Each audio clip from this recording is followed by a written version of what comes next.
Arkomatic is a cross-platform mod that gives us several new structures that focus on quality of life over added features, which is perfect for those that enjoy playing with mods but don't want to spoil the base game experience too much.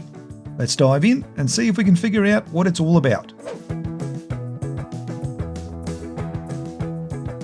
There are currently 14 pieces that start unlocking at level 30, and all the engrams cost 0 points, freeing up more points for other essential items. Most of the pieces require power, gasoline, or even charge batteries to run, which helps if you find yourself needing to set them up somewhere away from your base. And the pieces with an inventory have an impressive 600 slots of storage space. To craft the pieces, you'll need the workbench, which is unlocked at level 48, the same as the fabricator, fitting in nicely with the mid-game uses of most of the pieces.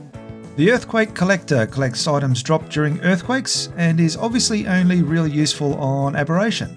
It only works when a player is within the set range, but still, it would come in very handy with passive collection while players are doing other things around base. The Ammunition Crafter auto-crafts all ammunition types and at a super fast rate. You actually don't need to use the auto-crafting option, but if you want to, there's an easy-to-follow guide in the station itself. Just click the question mark in the top right corner of the crafter's inventory, and there's even a visual indicator to show which ammo type is currently set to auto. The Woodbaker quickly turns wood into charcoal. It's a great mid-game option to help with making gunpowder until and probably after you unlock the Indie Forge. Plus it has some great dynamic visuals showing you when you need to fill up the inventory. The meat spoiler quickly turns all types of meat, including raw, cooked, and the jerky, into spoiled meat. It can also be used as a storage for your spoiled meat with an extended timer. The Egg Collector collects your tribes as well as wild eggs, both normal and fertilised from the ground within a range. You can control which eggs to pick up, and you can even choose to have it incubate fertilised eggs down to 1%, making them basically ready to hatch when you throw them on the ground. And with the small size, there's no reason you couldn't have multiple collectors managing different parts of your breeding program. The Poop Collector collects poop, funnily enough, from the ground, again both from your own critters as well as wilds, and that even includes snow owl pellets. It can also make fertiliser at a pretty fast rate. The Gacha Crystal Collector does what it says, collects the crystals that your Gachas drop. It looks like there will be some additional features added to this in the future, as the radial menu for options looks to be just a placeholder at the time of this review. I'm really hoping that automatically distributing snow owl pellets will be one of them. The refrigerator keeps any item that can spoil from spoiling for a very long time and has a text display to help with organising. It can refill water containers and also completely resets the spoil timers of items when put into the fridge. Now I can certainly see players using that feature quite a bit.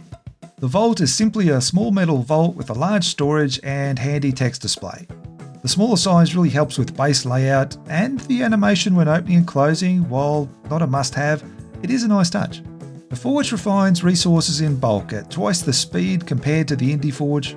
Its metal ingot recipe is also 2 ingots from 3 metal to match the Steampunk Forge, plus it gives a nice area of insulation, which is perfect if you're setting up in colder areas. The terrarium is a space-saving alternative to crop plots that grows a seed into a fruitling plant instantly and draws fertiliser from nearby poop collectors, but only as required rather than filling itself up with no room left over for producing the crops. The display also makes it easy to tell which crop is in which terrarium. The Composite Crafter can be set to auto-craft any and all composite materials. Like the Ammo Auto-Crafter, it can be used with or without the auto feature turned on. The multi-cooker combines an Indie Cooker and Indie Grill into one with a faster rate of crafting. At the moment it doesn't do the dye recipes, as there are plans at the moment to add that as a standalone structure at a later date. It also has its own infinite water source system, so no need for irrigation to be connected. Okay, pros. This is a great mod for those players that don't really like mods but still want a few quality of life features without taking too much away from the base game.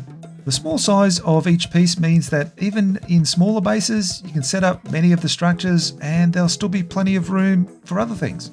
And on small sizes, the mod itself is very small, even on console, so any updates won't take long to install. Each piece looks great, and I love the clean uniform look, which is still stylish enough to fit in with most base themes, but not clash too much.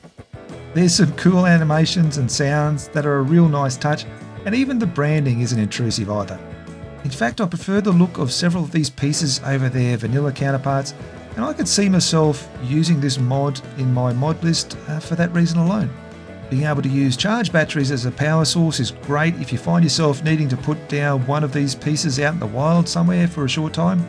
And being a bit of a hoarder, the increased storage is something that I personally prefer to see in more mods as well. Alright, cons, well, not that many really. The limited scope of the pieces might not be enough for some places to include this one into their mod list, especially when other mods do several of the same sort of things and even more. There's currently no feature to pull the crops from the terrariums, which it's not a deal breaker, but it would certainly be a handy feature to have, given how many of the other mods include something similar and have a lot of the main quality of life features included here. Although, if you have the Bob's Tales pack, then the Allen robot can help you there by setting him up to collect the crops and deposit them into a nearby fridge. And the Earthquake Collector is unlocked at level 30 but can't be crafted until the Workbench, which is unlocked at level 48. I'm not sure if that's a small oversight or intended, but it seems a bit counterintuitive for mine. Even with the likelihood of using other mods with similar structures alongside this one, there are still many of the Arkomatic pieces that would be used by players if only for the small size alternative alone. Many of the pieces are available at the same level and similar resource costs as their vanilla alternative, so again, for those that don't want to stray too far from the base game, they fall right into the sweet spot. It's a great mod to use by itself for players that want that little quality of life addition without all the bells and whistles, and the small mod size makes it definitely worth considering as an addition to your mod list for a few of the pieces, even if you have some other mods that do a lot of the other things included in this one. I'm going to give Arkomatic 4 stars, and make sure you check out these other reviews of some mods that can perhaps add even more fun and value to your game.